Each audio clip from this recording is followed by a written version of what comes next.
truck at the NC State game took new meaning to well done as it caught fire, and your buddy Harry Lyles had to report on the incident. Talk to me. Yeah, number one, I've never seen anything like this happen in my life. I text Harry Lyles, and he said he thought it was going to get worse. But I think it's safe to say it's time to close that food truck.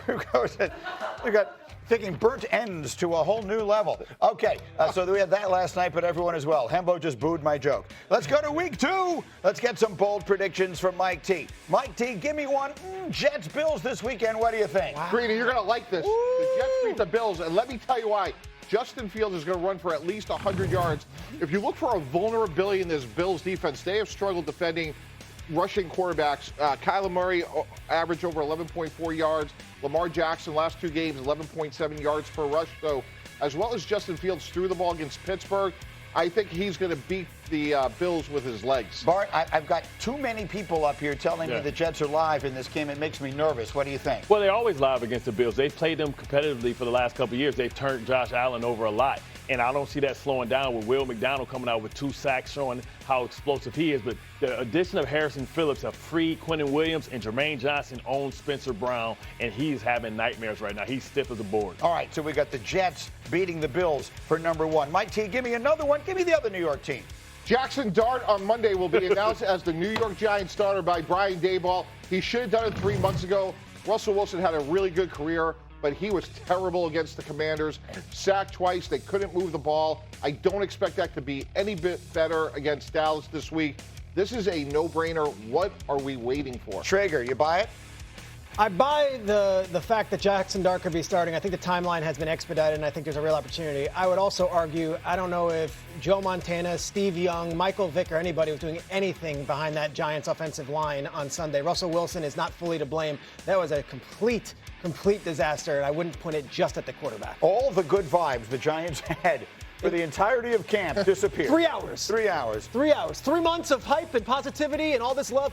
3 hours is all it took for Giants fans to be looking at apple picking dates. That's known as a New York minute. That's exactly right. All right, last one, Mike T. Super Bowl rematch. Yep, the Kansas City Chiefs are going to beat the Eagles, Greeny, and it's going to validate about upfront football, meaning the Kansas City Chiefs offensive line is better, most notably Josh Simmons at left tackle, and this great Philadelphia Eagle pass rush that dominated the Super Bowl wasn't the same against Dallas. Milton Williams is gone. Josh Sweat is gone. Brandon Graham has retired, and I think that's going to be the difference in the game. I know Kansas City may not have all their weapons, but give me a well-protected Patrick Mahomes. Harry, but that's a big deal to me. Like, you watch it, the last 2 games that we've seen the Chiefs play, and no one is taking anything away from what they are. They're dynastic, they're brilliant, they're all of that. They'll figure it out. But for them, it's championship or nothing. With what they have on the outside, are they ready to go back and try and make this run again? I don't know if I can say that right now. I don't feel too confident. Now, when they get Rashee Rice back and you know Xavier Worthy is going to be 1,000% healthy, then maybe yes. But right now, I am concerned about this wide receiver group. And Patrick Mahomes, look at that game versus the Los Angeles Chargers. He had to pull a rabbit out his behind 3 or 4 times and make miraculous plays for them to even look feasible on offense. But here's the thing about Kansas City. Get back to the basics. Run the football. Get Isaiah Pacheco and Kareem Hunt going. Mahomes was the leading rusher versus the Chargers with 57 yards. But then here's the second thing about the Philadelphia defense. Attack Adoree Jackson. He is the corner that is opposite Quinyon Mitchell. He was targeted 7 times for 103 yards versus the Dallas Cowboys. That's the way that Kansas City can win this football game, Greeny. Yeah, here's a little bit of that. We talked about it, that whoever was going to be starting opposite Quinyon Mitchell, and it was Adoree Jackson, and we'll show you some of the plays the Cowboys were able to make against him. We'll have it spot shadowed so you can get a full sense of where that deficiency is. Peter, to me, the question, I get it, and it makes sense. The question is, are the Chiefs right this minute equipped to take advantage of that? Particularly, is he playing? Worthy is listed as Worthy. He practiced. I would be very surprised if he was out there on Sunday. I would. He practiced. But Greedy, I will tell you this: we got Bart as a defensive player here.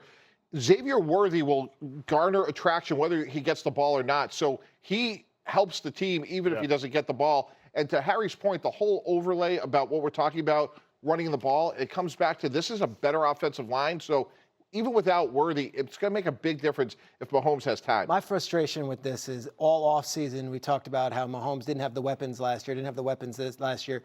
there could have been a move to be made. And now already you're looking without Rashee Rice for the first few games. And now Xavier Worthy might not be out there. Now we're talking ourselves into, okay, Adoree Jackson isn't great. So Juju Smith-Schuster's going to go have a big game. Is he? This is what's going to be the holdup for the Chiefs to me. Do they have that exploit? We know they've got the winning abilities. Do they have the players? Do they have the horses? And do they have the players when injuries happen, which they have been snake bitten with injuries on offense the last few years? They won a Super Bowl when we thought they were going to rebuild and was going to be a step back. So they understand. Andy Reid has a game plan that whatever the personnel he has, that he can be effective. And if you have a guy like Adoree Jackson, that's going to stick out like a sore thumb. They're going to attack him every single way that they can. You know, the only difference is on the other side, Jaron Taylor's really struggled. You know, you talk about protection, Patrick Mahomes, but let me go to the other side. Because the Eagles they have not played with Jalen Carter yet. And that was a big storyline this week. I thought he was going to get suspended another game. So did you. He did not. So he'll be out there. So I'm hearing they need to get the Chiefs need to get the running game going against the Eagles. Can they do that with that monster of a man looking to make amends in the middle of the defense? I mean, Trey Smith is a dude, right? I mean, Creed Humphreys is a dude. I don't worry about that. I understand, you know, how effective he is, how disruptive he is. But I don't know if they have the elite pass rushers on the outside to be able to benefit from the fact that you're going to put two guys on him to win that one-on-one coverages. And for me, Jalen Hurts didn't really particularly play well his first game either, throwing the football. He was real with his legs. But, you know, Jalen Carter's a disruptive guy. But I think that the perfect team that matches up with them is the Chiefs because the strength of their team is their interior. So let's get the picks up on the screen because I'm just looking down here and I'm fascinated. I am very surprised at all of the red up there. You were telling me in the meeting this morning, which I will buy, why it is you're willing to give Casey a little bit of a pass. Friday night was wacko stuff. Friday night is not what's supposed to. I understand the Chargers also had to play there. Someone had to win. But when you're going to your first game and it's on a Friday night, it's in Brazil. Your hotel is God knows how far from the field. You're getting there. You're on short rest. You're trying to figure out your jet lag. Let's cut them a little bit of slack. I know we're doing the violin. I get it. But let's at least see Mahomes and Kelsey and those guys at home in an actual real game in a real time. I'm not taking it away from the Chargers. I get it. They outplayed them. What are we, Yitzhak Perlman over here? What is going on? I like that reference. That was pretty good violin form. Well, the Chargers were in Brazil. I got it. I said it 6 times. They're coming from L.A. Let me say this about that game that the Chiefs just played. Think about all the things that didn't go right for the Kansas City Chiefs, and they lost by 6 points. If they get a 3rd and 14 stop versus Justin Herbert, Patrick Mahomes is getting that football back with a chance to go down and win the game. So you also got to take that into consideration. Justin Herbert played the best football game that we ever seen him play. And Kansas City was still in that ball game, y'all. Take that into consideration. Home game.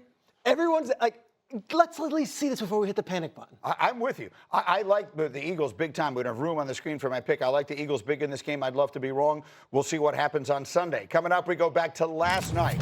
Did the Packers Lambeau leap all their way to the Super Bowl? Is Jordan Love the quarterback that's going to take them there? We'll talk about him. Plus, the D in Big D stands for deja vu.